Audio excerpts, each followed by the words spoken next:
श्रीराम. महात्मानस्तु मां पार्थ दैवीं प्रकृतिमाश्रितः भजन्त्यनन्यमनसो ज्ञात्वा भूतादिमव्ययम्.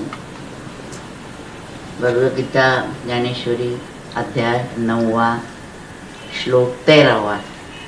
त्याच्यावरचं एक प्रवचन आपण ऐकलं. त्याच्यामध्ये ह्या श्लोकाचा अर्थ, त्यातील प्रत्येक शब्दाचा अर्थ विस्तृत करून सांगितला. आता त्याच्यावरच्या ओव्या ज्या आहेत त्या आपण बघतोय. त्याच्या आधीच्या श्लोकात सांगितलं की जे अज्ञानी मंडळी आहेत ती मला जाणत नाहीत आणि मी मनुष्याकृती देह धारण केलेला आहे असं समजून ते सगळे आरोप माझ्यावर करतात आणि त्यामुळे त्यांचं कर्म आणि ज्ञान हे दोन्ही व्यर्थ जातं. कारण त्यांचं ज्ञान नसतं, ते ज्ञान नुसतं पुस्तकी ज्ञान असतं, अनुभव आलेला नसतो.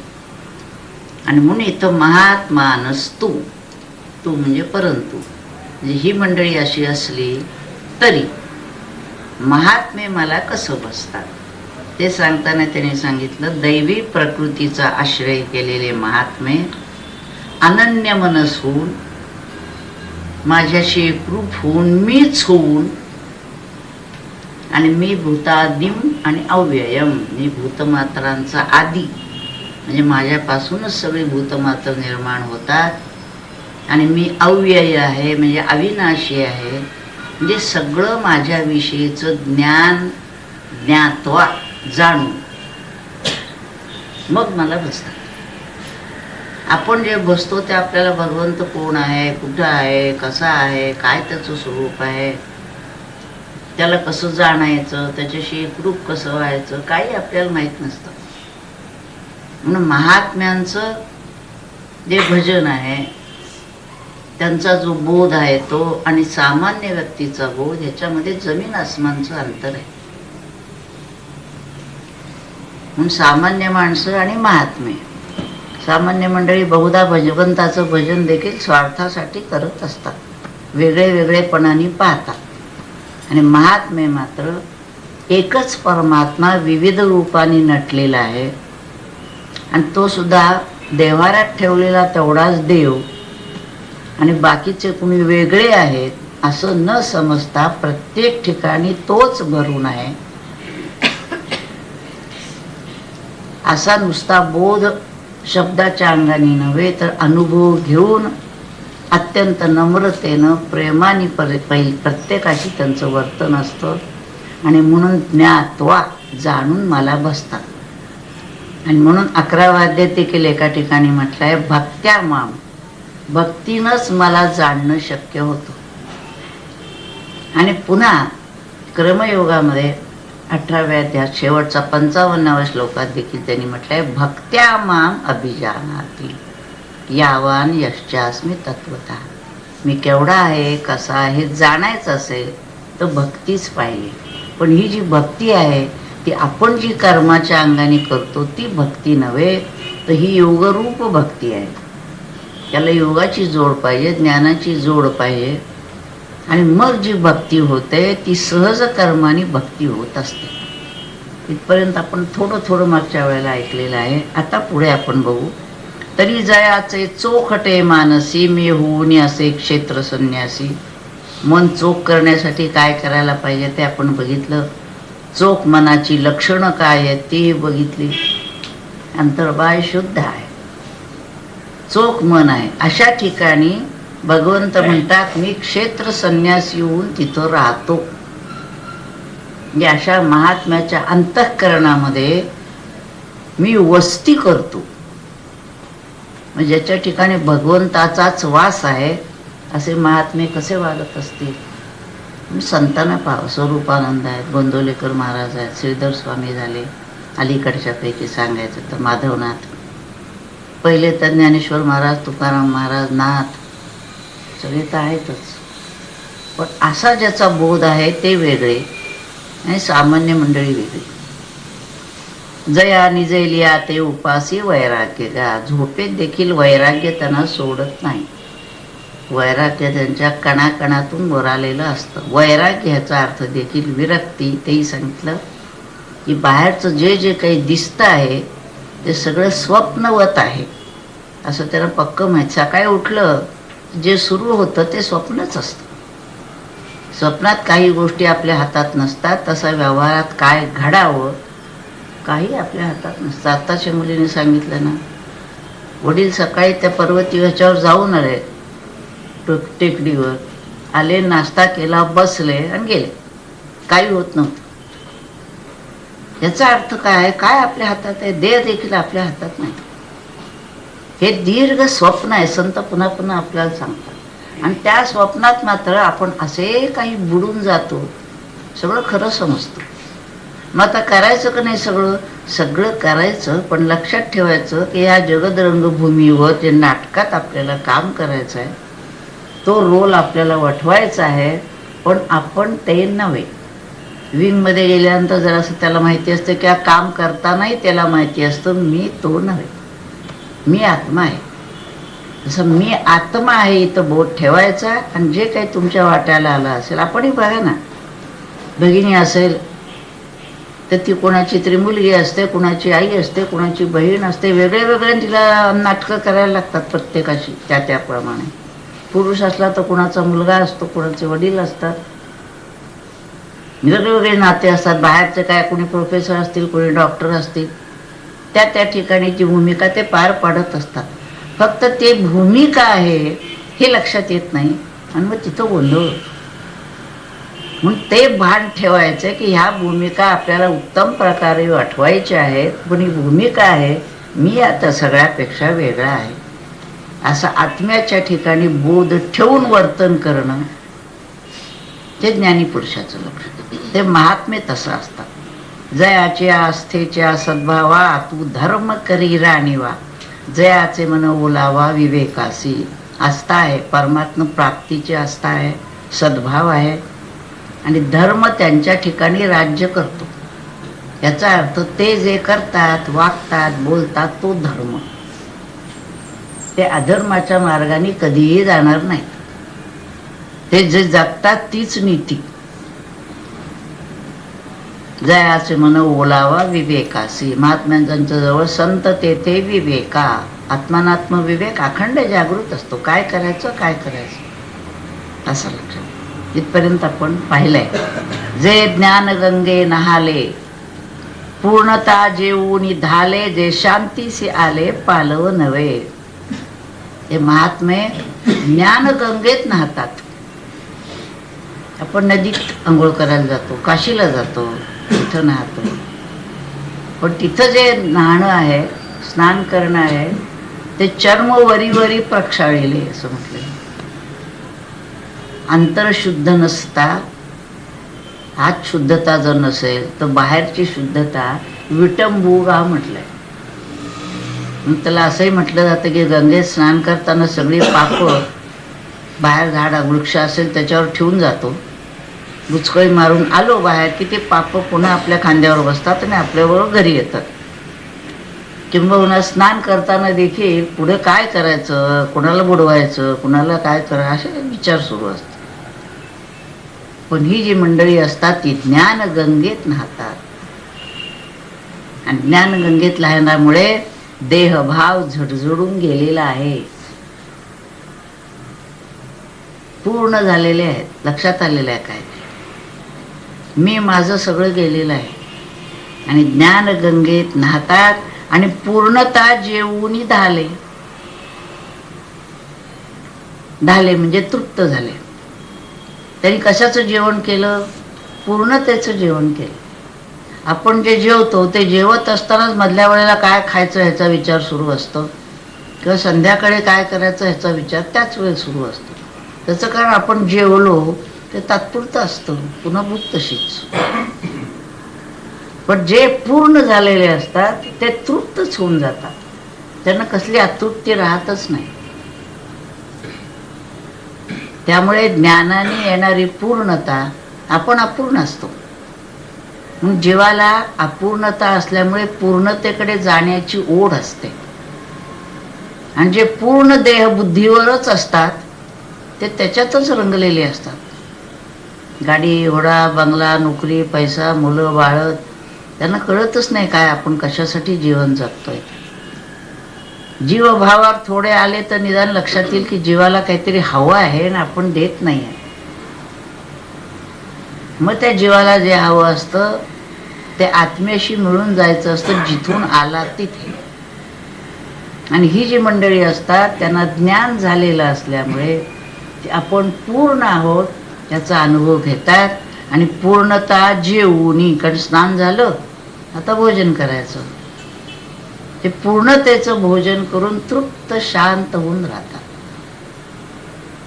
ज्ञान झालं तर शांती, त्याशिवाय नाही. पूर्णता ज्ञान झाली तर पूर्णता, नाहीतर नाही. म्हणून पूर्णता जेवूनी झाले, जे शांतीसे आले पालव नव्हे. स्नान, भोजन, शांती, सगळे शांती मंत्र काय सांगतात? ओ शांती शांती शांती.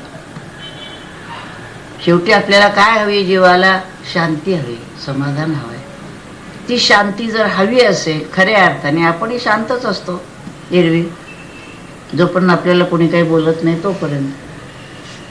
जरा कुणी काही म्हणू दे, काही कुठे कमी पडू दे, ती शांती संपली. कारण आपण तात्पुरती स्वीकारलेली शांती असते. आणि आतूनच इतकं शांत होत आलेलं असतं की काही वेळेला व्यवहाराच्या अंगाने त्यांनी एखादा विकार धारण केला, कुणाच्या कल्याणासाठी ते रागावले किंवा आणखी काही गोष्ट जर झाली तर ती जी असते ती त्याच्या कल्याणासाठी असते, त्यांना काहीही नको असतं. जे मिळवायचं असतं ते त्यांनी मिळवलेलं आहे. आता मिळवण्याजोगं काहीही राहिलेलं नसतं. आता राहिलो उपकारापुरता असे ते राहिलेले असते. त्यामुळे ते स्वतः तर शांत असतातच. त्यांच्या सान्निध्यात कुणी येईल तर त्याला शांती, आनंद देण्याची त्यांची क्षमता असते. आणि ती येणाराची जर असेल तर तोही जाताना शांत होऊन जातो. तात्पुरता का होईना शांत होतो, पण आतून अजून आलेली नसते. त्यामुळे पुन्हा गेल्यावर व्यग्रता येते. म्हणून ते सांगतात की आत्ता शांत झाला तरी साधना करून हे पूर्णत्व प्राप्त करून घ्यायला पाहिजे. म्हणून हे जे शांतीशी आले पालव नव्हे. काही मंडळी खूप शांत वाटतात पण कठोर असतात, त्यांच्या शांतीची देखील भीती वाटते.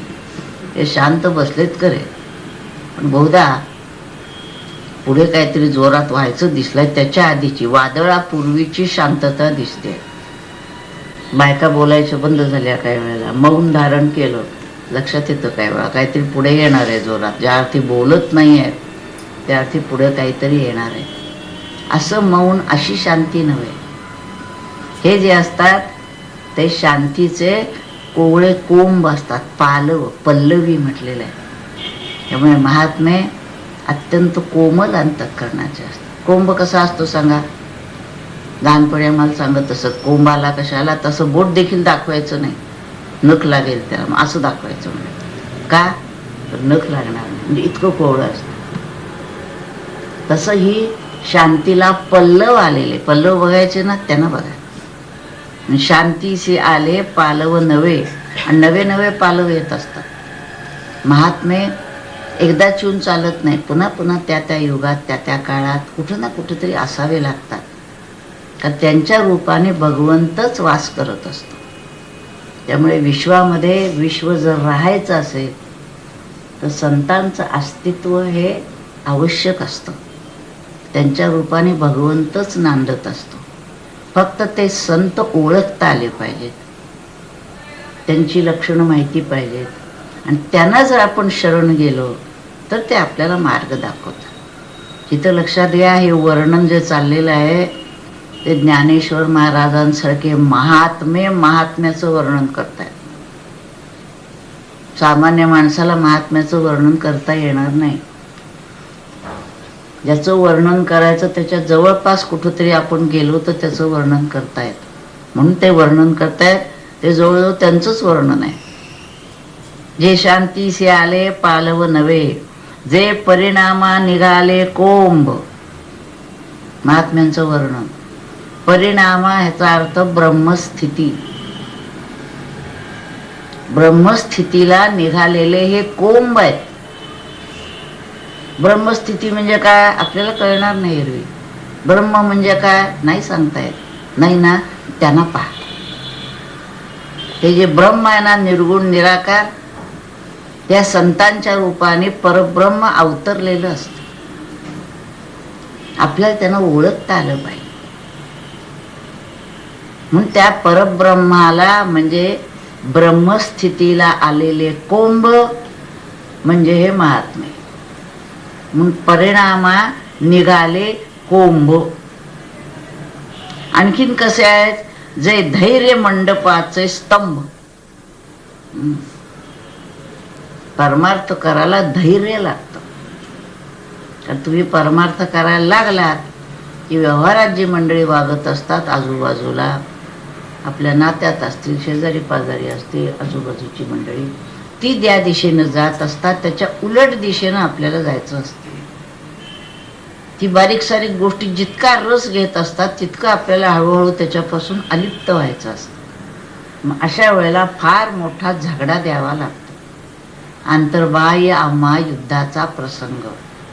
बाहेर परिस्थितीशी झुंज द्यावी लागते आणि आतमध्ये विकारांशी झुंज द्यायला लागते. काम, क्रोध, लोभ हे तर देहाला लागूनच आलेले असतात. आणि मत्सर, दंभ, अहंकार प्रयत्नांनी घालवता येतात थोडेफार, पण तरी मुळात असतात. लहान मुलाला देखील मत्सर असतो. आईला जर दुसरं मूल झालं तर थोरलं मुलाला राग येतो, तर त्याला मांडून ओढायला लागतं, त्याला घेऊ नको मला घे. मत्सर किती असतो लहानपणापासून. तो घालवायला साधना करून देहबुद्धीच्या पलीकडे जायला लागतं. म्हणून हे विकारांशी देखील झुंज द्यायला मोठं धैर्य लागतं. आणि हे धैर्य म्हणजे हातात शस्त्रास्त्र घेऊन धैर्य नाही आहे. साधनेने, ध्याननामाच्या साधनेने, विचाराने, विवेकाने, वैराग्याने त्या प्रत्येक गोष्टीपासून आपल्याला बोध कसा घेता येईल, अलिप्त कसं होता येईल हे आपल्याला बघायला लागतं. आणि ह्याला सात्विक धैर्याची आवश्यकता आहे. सात्विक धृती असं वर्णन केलं आहे. धृती 3 प्रकारची असते, सात्विक, राजस, तामस. त्याच्यातली सात्विक धृती आवश्यक आहे. मग धैर्याचा मंडप जो आहे त्याचे हे स्तंभ म्हणजे खांब असतात. आणि ह्या धैर्य मंडपाखाली सामान्य साधक जनांनी विश्रांती घ्यायची. पण हे स्तंभच जर नसतील तर मंडप कोसळतो. म्हणून बहुतेक वेळा साधना करत असताना व्यवहारामध्ये अनेक अडचणी येतात. अशा वेळेस तो शिष्य थोडासा हवालदिल होतो, व्यग्रता येते, तो सद्गुरूंच्याकडे पळतो. ते असं असं झालंय, काय करू. जसं जरा काय व्हायला की आपण डॉक्टरकडे जातो, त्यांना विचारतो काय झालंय. इथं मनाचे प्रश्न असतात, आपलाच गुंता असतो. अशा वेळेला सद्गुरू त्याला बाहेर काढतात. आता त्याच्याजवळही धैर्य नाही आणि सद्गुरूंच्या जवळही धैर्य नाही, असं जर असेल तर कसं काय चालणार.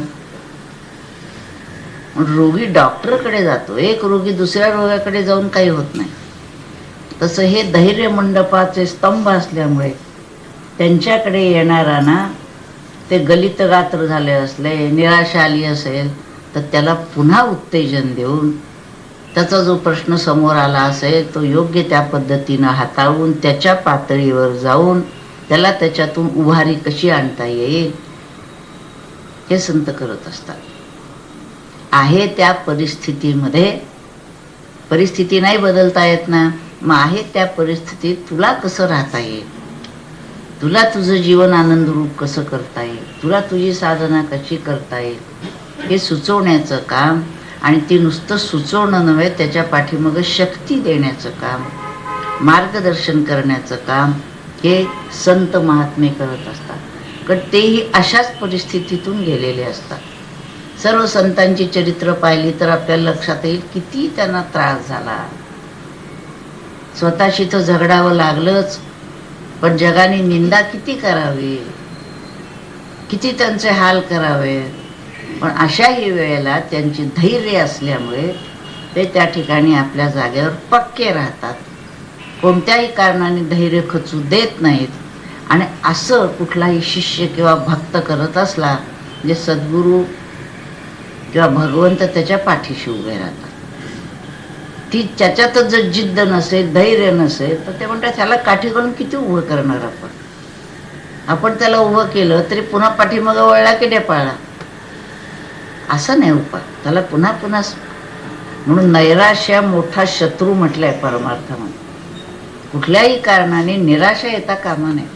मी करीन, जिद्दीनं करीन, तू मला सहाय्य कर म्हणून प्रार्थना करायची, पण जिद्दीनं मी उभा राहीन असं पाहिजे. म्हणजे धैर्य मंडपाचे स्तंभ, जे आनंद समुद्री कुंभ चुबकळोनी भरिले. तसे असतात महात्मे. हे कुंभ, गाडगं मडकं म्हटलं नाही त्यांनी, कुंभ म्हटलंय. पवित्र शब्द आहे कुंभ. याचा अर्थ हा जो कुंभ आहे हा आनंद समुद्री चुबकळोनी भरिले. आपणला कुंभ हा सारखा दुःखरूपी सागरात बुडालेला असतो. केव्हाय काय तरी तक्रारच सांगत असतो. आणि महात्म्यांचं कसं असतं, त्यांना माहिती असतं आनंदातच जन्म आहे, आनंदातच स्थिती आहे आणि आनंदातच लय आहे. एक आनंदच फक्त आहे, दुःख नाहीच आहे. दुःख आपल्या मनाने आपण निर्माण केलेलं आहे. त्या मनाला बाजूला करण्याची युक्ती जर आपल्याला साधली, त्याच्यासाठीच विशेषतः ध्यान आहे. ध्यानाने मन जसं उन्मन होईल तसं तसं ते हळूहळू शुद्ध होतच जातं. आणि शुद्ध असल्याखेरीज उन्मन होत नाही. त्यामुळे शुद्ध करण्याचा प्रयत्न करायचा आणि उन्मन करण्याचा प्रयत्न करायचा. दोन्हीची खटपट करता करता हळूहळू हळू त्या मनाला तिथं स्पर्श करून आणता लक्षात येतं की मन आपलापणच बघावं. पहिल्यापेक्षा शुद्ध होत आहे, विकार कमी होत आहेत, शांत होत आहे, इकडे लक्ष पाहिजे. म्हणते म्हणतात आनंद समुद्री कुंभ चुबकळवणी भरिले. तो बाहेर काढला कुंभ तरी आनंदाने उसळतच येतो. तसं या महात्म्यांच्या अंतःकरणात अखंड आनंदाचाच झरा असतो. दुःख कधी स्पर्शच करत नाही. म्हणजे त्यांना दुःख होतच नाही का? होतं, पण त्यांना माहिती असतं हे दुःख जे आहे हे प्रत्येकाने आपण निर्माण केलेलं आहे. भगवंतांनी जे विश्व निर्माण केलं त्या विश्वात आनंदाखेरीज दुसरं काही नाही. तो स्वतः आनंद रूप आहे आणि जे निर्माण केलं तेही आनंदाचं आहे. दुःखी केलं ते आपण. काही मंडळी म्हणतात असं कसं विश्व निर्माण केलं, जिकडं तिकडं दुःखच आहे. दुःख भगवंतांनी निर्माण केलं. बघा ना तुम्ही, पशु पक्षी, सूर्य उगवतो, रडत उगवला का कधी? किंवा आज सूर्याला फार दुःख झालं, रडतोय असं दिसते. असं काय? सकाळी उठले की पाखरं बघायला किलबिल किलबिल किलबिल करीत लगेच आनंदाने उड्या मारतात, झेप घेतात बाहेर. आणि आपण मात्र डोक्याला हात लावून सकाळी उठून आता काय करायचं? सगळ्यात जो आहे तो मनुष्य सगळं दुःख निर्माण करा. आपण दुःखी, इतरांना दुःखी बनवणारा, आपण व्याप करणार, दुसऱ्याला व्यापात घालणार, बघून घेईन, सोडणार नाही. सुरू झाली व्याप त्याची. वास्तविक म्हणायचं मी आनंदात आहे, तुम्ही आनंदात राहा, आपले सगळे आनंदात राहू, एकमेका करू सहाय्य. अशी जर भूमिका असेल, शरीरामध्ये सगळे एकाच देहाचे अवयव आहेत ना, हात आहेत, डोळे आहेत, का एकमेकाला सहाय्य करतात ना, का एकमेकावरती वैर धरतात? बघा ना तुम्ही, एक हात काम करत नसेल दुसरा त्याच्या मदतीने जातो. एकमेकाला सहाय्य करतात. आणि ते जसं एक दिलानी सगळ्या अवयवांमध्ये कधी संप झाला, बा ह्याने आज संप पुकारला, करायचीच नाही दुसऱ्याला मदत, असं केलं का? डोळे जर म्हणाले पडू द्यायला, कुठं पडायचं, मी उघडणार नाही, असं नाही म्हणा. तर अंधारात देखील डोळे फाकून बघतो की आपल्याला जायचं आहे, मदत करतो. असं जर माणसाने राहिलं तर का नाही बरं एकमेकाला मदत होणार? पण ते होत नाही. जया भक्तीची तुली प्राप्ती, जे कैवल्या ते परवते सर म्हणती, जयांची लीले माझी नीती जयाली दिसे. प्रत्येक वेळा जया जे असा शब्द वापरतात, म्हणजे ते आपल्याबद्दल नाही बोलत, जे असे आहेत ते. जया भक्तीची तुली प्राप्ती, त्यांना भक्तीची एवढी प्राप्ती झालेली आहे की जे कैवल्या ते परवते सर म्हणती. वास्तविक कैवल्य प्राप्ती ही सर्वात मोठी समजलेली आहे. ज्ञानादेव तू कैवल्यम. कैवल्य प्राप्ती, मोक्ष प्राप्ती ज्ञानाने होते. आता कैवल्य प्राप्तीपेक्षा दुसरं काय? नरजन्मात येऊन कैवल्य प्राप्ती शेवटचं आहे ते म्हणतात. नाही, भक्तीचं महात्म्य एवढं आहे की कैवल्य जरी आलं समोर तरी तेही एक वेळ आम्ही बाजूला सारू आणि भक्ती सर्वात श्रेष्ठ असं म्हटलं. पण यांची भक्ती लक्षात घ्यायची आहे की साधना भक्ती कर्माच्या अंगाने केल्यानंतर कैवल्य प्राप्ती, याचा अर्थ ज्ञान होतं. मी आत्माच आहे, अहम ब्रह्मास्मीचा बोध होतो. आणि तो बोध झाल्यानंतर हा बोध कसा आहे? निर्गुणाची उपासना, सोहमची उपासना. त्या निर्गुणाच्या उपासनेनं ज्ञान होतं. पण ज्ञान झालं तरी ते शुष्क असतं, वृक्ष असतं, कठोर असतं. साम एवढं म्हणतो. त्याच्यानंतर भक्ती करायचे. देवा तू सागर, मी तुझी लहरी. दोहासी अंतरी भेद नाही. सुवर्णाचा मणी आणि सुवर्णाचं ते लगडी दोन्हीत भेद नाही, हे खरं आहे. पण तू तो तू आणि मी तो मी. सागर वेगळा, लहर वेगळी. सागराची ताकद, सामर्थ्य वेगळं. मी लहान, मी थेंब आहे, तरंग आहे, तू महान आहेस. म्हणून पुन्हा वेगळेपणाने द्वैतात येऊन अद्वैत बोध झाला. त्याच्यानंतर पुन्हा द्वैतात यायचं आहे आणि मोठ्या प्रेमाने भगवंताला भजायचं. आणि मग जे भजन आहे ते केवळ मूर्तीच्या ठिकाणी नाही, तर जी जी व्यक्ती समोर येते ती भगवत स्वरूपच आहे असं मानून प्रत्येकाच्या ठिकाणी नम्र असणं, प्रेमाने असणं. जशी जशी व्यक्ती असेल, कोणाबद्दल दया असेल, करुणा असेल, त्याप्रमाणे. परंतु एकच भाव सर्वांच्या ठिकाणी की तोच एक आहे, तोच एक आहे असा बोध असणं. म्हणून ती भक्ती जर मिळाली, ज्ञानोबा म्हणतात तसं, पूर्ण आता ज्ञानदेव होते ना, तरी जीवीचे आवडी पंढरपुरा नेईन गुढी. म्हणून सगळे संत महात्मे बोध झाल्यानंतर देखील पुन्हा भगवंताच्या नामस्मरणात, त्याच्या अभंग गायनात तल्लीन होऊन जातात. तर त्यांच्या लक्षात येतं की जरी बोध झालेला असला तरी भक्तीत जो आनंद आहे तो वेगळाच आहे. आणि म्हणून जया भक्तीची तुली प्राप्ती, जे कैवल्या ते परवते सर म्हणती. बाजूला टाकतात कैवल्याला. जयांचे लीले माझी, नीती जियाली दिसे. जयांचे लीले माझी म्हणजे त्यांचं जे जीवन आहे, जे काय रोजचं चालणं, बोलणं, करणं सगळं आहे, त्याच्यामध्ये नीती जिवंत असलेली दिसते.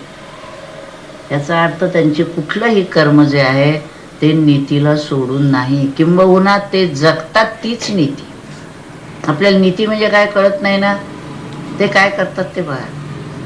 त्यांचा व्यवहार जो असतो ते व्यवहार देखील नीतीला सोडून नाही. म्हणून गोपाळकृष्णांच्या जीवनात आपल्याला पाहायला मिळतं अतिशय चातुर्याचं जीवन आहे. कळतच नाही आपल्याला यांचं काय चाललंय. पण त्या सगळ्यामध्ये सर्वांचं कल्याण कसं होईल एवढी एकच दृष्टी, तशी संत महात्म्यांची दृष्टी असते. आणि त्यामुळे जे करतात ती नीतीच असते. आणि तिच्या पायावर परमार्थ होऊ शकत नाही.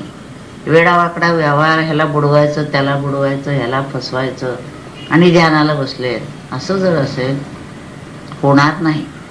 भगवंताला, सद्गुरूंना फसवता येत नाही. आपण इतरांना फसवू, सगळ्या जगाला देखील फसवता येईल, परंतु भगवंताला फसवता येत नाही. म्हणून ज्यांच्या नीतीमध्ये, लीलेमध्ये नीती जियाली दिसे. जे आगवाची करणी, लेईले शांतीची लेणी. आगवाची करणी, करणी म्हणजे इंद्रिय. ही सगळी आपली जी इंद्रिय आहेत त्याला शांतीची लेणी घातलेली आहेत. लेणी म्हणजे अलंकार.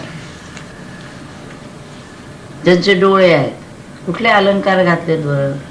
ते डोळे भगवंताच्या मूर्ती पाहतात, गीता ज्ञानेश्वरी सारखे ग्रंथ वाचतात. नटनट्यांची चित्र लावलेली नाहीत. ते बघत बसलेत त्यांच्याकडे. जे पाहायचं तेच डोळे पाहतात, जे ऐकायचं तेच कान ऐकतात, जे बोलायचं तेच जीभ बोलते, जे खायचं ते आणि तेवढंच तसंच असलेलं खातात. उगीच आपल्या जिभेला चव आहे म्हणून आज हे उद्या ते परवा ते असं नाही, मर्यादित संयमित. म्हणून त्यांची सगळी जी काही करणे म्हणजे इंद्रिय आहेत त्यांना शांतीची लेणी चढवलेली आहेत, शांत आहेत, डोळ्यामध्ये वखवक नाही, ताबडतोब कळतं. एकदा असा एक प्रसंग होता, स्वरूपानंदांना एका सो कॉल्ड संतांचा फोटो कोणीतरी आणून दाखवला. त्याने असं बघितलं, नुसता फार बोलले नाहीत, नुसतं एवढं म्हणले अजून रजोगुण बराच आहे म्हणले. त्या फोटोमध्ये देखील लक्षात येतं की रजोगुण आहे बराच, वखवकच असते. कुठे गेलं पाहायला, एखाद्याने बंगला दाखवला लगेच वाटतं असं आपल्याला असावं. आलं पाहिलं ना, छान आहे, आनंद आहे, राहा आता, हां बरं जाऊ आता आपण, संपलं. आणि एखादी चांगली पाहिली गोष्ट आपल्याला कधी मिळणार हे वखवक घेऊन घरी जातो. म्हणजे पाहिल्यानंतर वखवक आहे का तृप्ती आहे, ते ह्यांच्या बाबतीत जर विचाराल तर सगळी इंद्रिय जी आहेत ती शांतीची लेणी, शांत आहे. खायचं काय हवं आहे, काय नाही, तृप्त आहे. ऐकायचं काय, काय नाही, तृप्त आहे. जे जाणतलं यावर ते जाणण्याची नाही, असं काही जाणलेलं आहे की आता आणखी काही जाणायचं राहिलेलं नाही. कशाची जिज्ञासाही काही नाही, आता कळलं काय आहे सगळं ते, बस.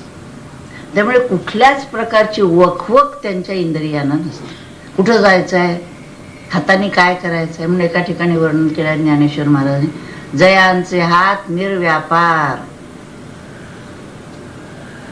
हाताला म्हणजे नाही तर कसं असतं, बघून घेईल असे हात वळत असतात, तसे नसतात. त्यांचे हात जर उठले तर एक तर परोपकार करायला, एक तर आशीर्वाद द्यायला, किंवा दुःखी कष्टी जीवाच्या पाठीवरून फेरायला, हाच हाताचा उपयोग.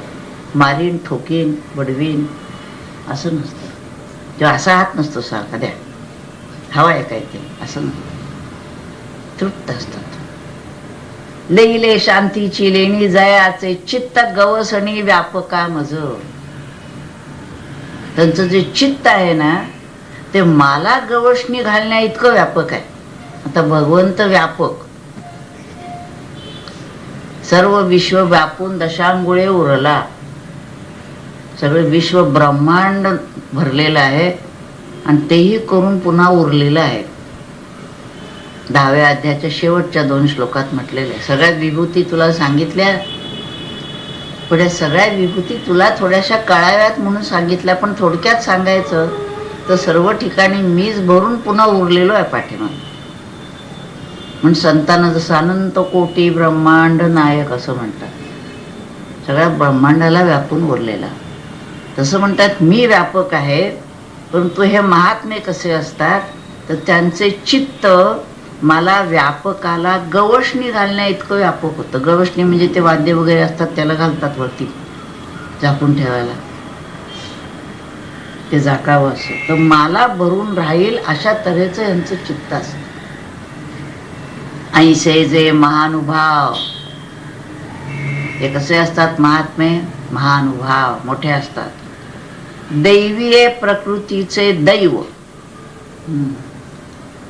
दैवी प्रकृती ज्यांच्याजवळ अखंड आहे असे असतात भाग्यवान. जन्मजन्म दैवी प्रकृती घेऊन आलेले असतात आणि ह्याही जन्मात मोठ्या प्रयत्नाने दैवी प्रकृती त्यांनी मिळवलेली असते, त्या अंगात बाणवलेली असते आणि दुसऱ्यामध्येही ते गुण देण्याचं, संक्रमित करण्याचं, त्याला गुणी बनवण्याचं सामर्थ्य त्यांच्यात असतं.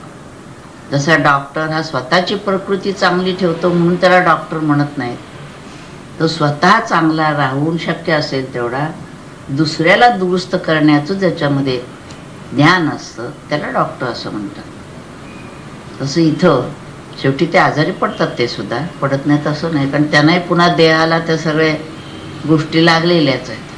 पण इथं ह्या महात्म्यांच्या बाबतीत मात्र इतरांच्या अशुद्धीमुळे हे अशुद्ध झाले, किंवा इतरही अज्ञानी मंडळींच्यात वावरल्यामुळे हे अज्ञानी झाले, असं कधी होत नाही. जसं म्हटलंय, गंगेमध्ये अनेकांनी स्नान केलं की गंगा अशुद्ध होते, पण त्याच्यामध्ये संतांनी स्नान केलं की गंगा शुद्ध होते. असे परमशुद्ध असतात. तसं कितीही मंडळी आजूबाजूला कशी वावरली तरी ह्यांचा बोध कधीही ढासळत नाही. त्यांना कसं त्याच्यातून बाहेर काढता येईल असं ते बघत असतात. म्हणे दैवीय प्रकृतीचे दैव जे जाणून या सर्व स्वरूप माझे, जाणतात, माझं सर्व स्वरूप जाणतात. मी कसं आहे, कुठे आहे, काय माझं स्वरूप आहे, मला प्राप्त होण्यासाठी काय करायला पाहिजे. कारण भगवत प्राप्ती करायची याचा अर्थ आपणच ते होऊन राहायचं आहे. तो जसा सच्चिदानंद आहे तसाच मीही सच्चिदानंद आहे, हा बोध प्राप्त करून घ्यायचा आहे. आपण तसं सच्चिदानंद व्हायचं आहे. एकरूप होणं, अनन्य होणं नुसतं लोटांगणी जाऊन उपयोगी नाही आहे. आपण देवाच्याकडे लोटांगणी येतो, पुन्हा उठले की मी म्हणून उठतो. मी कुणीतरी आहे, मी विद्वान आहे, मी शहाणा आहे, मी पंडित आहे, माझं येऊ आहे तेव्हा आहे वगैरे वगैरे घेऊन उठतो. आणि इथं यांचा बोध काय असतो तर मी नाहीच आहे. तू जो आहेस तोच मी आहे, फक्त मी अगदी लहान आहे, तू मोठा आहेस, मी तुझ्यात विरूनच गेलेलो आहे. असा जेव्हा त्याच्यात विरून जातो तेव्हाच तो शरण गेला असं होतं. तो पण शरण गेला नाही, अनन्य झाला नाही. म्हणून अनन्यता किंवा शरणता प्राप्त होणं म्हणजे पूर्ण बोधावरच जाणं आहे. आणि सगळी साधना जी आहे ती अनन्यता प्राप्त करून घेण्यासाठी, मी माझं सगळं विसरण्यासाठी, घालवण्यासाठी. ते जर घालवता आलं मग दुसरं काही करायचं नाहीच आहे. मुळे जे जे घडतंय त्याच्या कृपेनं घडतंय. मी ते पाहतोय नुसतं, त्याच्यामध्ये मी एक आहे, बस संपलं.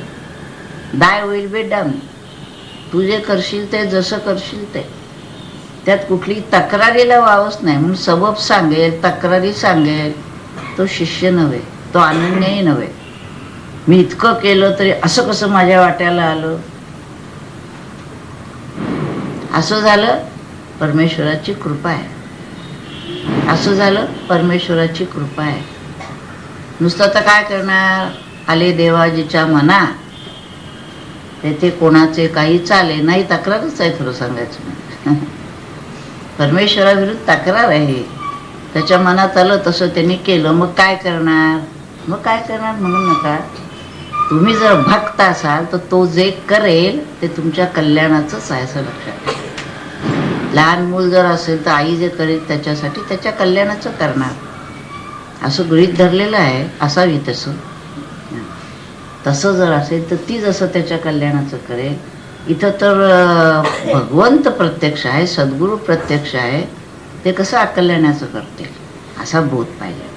म्हणजे जाणून या सर्व स्वरूप माझे, मग वाढते नि प्रेमे.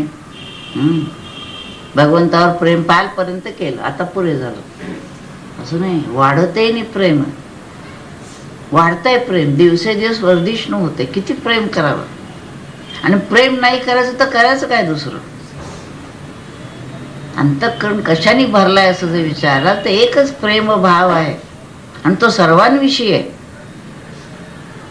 शत्रू जरी असला तरी तो ह्याला शत्रू मानत असेल, हा कोणाला शत्रू मानत नाही. तो म्हणतो शत्रू आहे कुठं. म्हणून अगदी रामाने सुद्धा बघितलं किंवा कृष्णाने सुद्धा बघितलं तरी त्यांनी समजवायचाच प्रयत्न केलाय शेवटपर्यंत. शेवटी आता अगदी नाईलाज झाला, त्याच्यापासून इतरांना व्याप होतो म्हणून त्यांचा वध केला. माझा अपमान केला म्हणून मी त्याचा वध केला असं नव्हतं. जसं म्हटलं जातं की सीतेला पळवली म्हणून रामचंद्रांनी रावणाचा वध केला असं नव्हतं. ते निमित्त होतं. नुसतं एकट्या सीतेला पळवलं असतं ते जाऊन घेऊन आले असते, त्यात अवघड काही नव्हतं. त्यांच्या पक्षी काय अवघड होतं, मनात आलं असतं तर झालं असतं. तसं नव्हतं. त्यांनी जे काय आतापर्यंत दुष्कृत्य केली होती, जे जे काही त्याचं वर्तन आतापर्यंत झालं होतं ते सगळं अनितीचं अधर्माचं असल्यामुळे आता ह्याचा काटा काढला नाही तर अनेकांना त्याचा व्याप होणार आहे. तेव्हा सर्वांच्या कल्याणासाठी आता हे करणं भाग आहे, म्हणून त्यांनी केलेलं आहे. गोपाळकृष्णाने स्वतः जे केलं ते श्रीकृष्ण शिष्टाई केली, सगळं काही केलं. आणि जेव्हा लक्षात आलं की हे थांबणारे नाही, तेव्हा ते म्हणाले सगळे आता एकत्र येऊ दे त्या निमित्तानं. त्यामुळे सगळे जे असे दुष्कृतीन होते ते सगळे जेव्हा एकत्र आले रणांगणात, तेव्हा म्हणलं आता अनायासे एकत्र आले, तेव्हा आता सगळ्यांचा काटा काढायला पाहिजे. म्हणून त्यांनी शक्ती उभी केली. ते फक्त म्हणतात गोष्टी सांगेन युक्तीच्या आचार्य न धरी शस्त्र करी मी. त्यांनी स्वतः शस्त्र धरलंच नाही, अर्जुनाला पुढे करून ते काम केलं. आता अर्जुनाने केलं का ते नाही, कारण पुढे अर्जुनाचा भिल्लाने पराभव केला. मग शक्ती कुणाची होती? भगवंतानी शक्ती त्याला पुरवली. हे भान आपल्याला पाहिजे. एखादी गोष्ट घडली, काय केली आहे, लगेच छाती पुढं. लक्षात पाहिजे आपली शक्ती नाही, त्याची शक्ती आहे, त्यांनी काम चाललंय. म्हणून वाढते नि प्रेम, दिवसेदिवस भगवंताबद्दलचं प्रेम वाढलं पाहिजे. माते भजती, मला भजतात जे महात्मे, माझ्याविषयी दिवसेदिवस प्रेम वर्धिष्णू ठेवून जे महात्मे मला भजतात, प्रेम ठेवतात, नुसतं नाही मला भजतात. परी दुजे पण मनोधर्मे शिवतले नाही, त्यांच्या मनाला दुजे पण स्पर्श देखील करत नाही.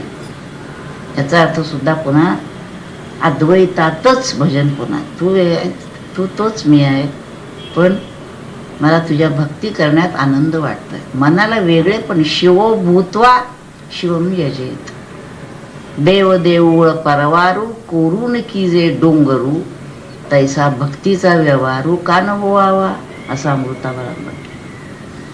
जसं लेणी खोदतात, त्याच्यामध्ये त्या एका दगडातच असतं. देऊळी त्यात, देवही त्याचाच, पूजा संभारे त्याच दगडाचा, राक्षसाला मारलं असतं तर राक्षसही त्याच दगडाचा, सगळ्या एका दगडातच सगळं काही कोरलेलं असतं. त्याप्रमाणे सगळा एकच भगवंत आहे, मी तुझ्यापेक्षा वेगळा असूच शकत नाहीये, असा बोध ठेवून भजलं जातं. म्हणून परी दुजे पण मनोधर्मे शिवतले नाही, म्हणजे हा स्पर्श त्याला शिवत देखील नाही वेगळेपणाचा.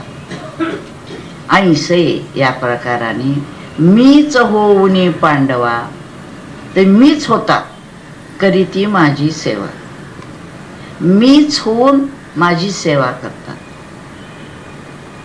सेवा करतात शब्द बघा. मग प्रत्येकासाठी जे जे करायचं असतं ते सेवा करायची असते. तया सर्वात्मका ईश्वरा स्वकर्म कुसुमांची वीरा, पूजा केली होय अपारा तोषा लागी. जे आहे ते सगळं त्याला तोष द्यावं म्हणून सर्वात्मक ईश्वराची सेवा करायची. म्हणून मीच होऊनी पांडवा करीती माझी सेवा, परी नवलावो तो सांगावा असे ऐक. त्यामुळे ते म्हणतात माझी सेवा ते कशा प्रकारे करतात ते पुढच्या श्लोकामध्ये आलेलं आहे. म्हणून महात्म्यांचं भजन पूजन कसं चालतं ते सांगणारा पुढचा श्लोक आहे. सततं कीर्तयन्तो माम यततो पुष्कळ. त्याच्यावर ज्ञानेश्वर महाराजांनी निरूपण पुष्कळ विस्तृत केलेलं आहे. आपण जेवढं समजून घेता येईल तेवढं घेऊ. आणि म्हणून ह्याच्यामध्ये आपण महात्म्यांचं वर्णन विशेष केलेलं आहे. तो आदर्श समोर ठेवायचा आहे आणि जेव्हा केव्हा त्या दिशेनं थोडीफार वाटचाल करता येईल ते करण्याचा प्रयत्न करायचा. हरि ओम तत्सत. नमितो योगी थोर विरागी तत्वज्ञानी संत, तो सत्कविवर परात परगुरु ज्ञानदेव भगवंत. ओम ओम ईशावास्यमिदं सर्वं यत्किंच जगत्यां जगत् तेन त्यक्तेन भुञ्जीता मा वृदः कस्य स्विद्धनम्. ओम शांति शांति शांति.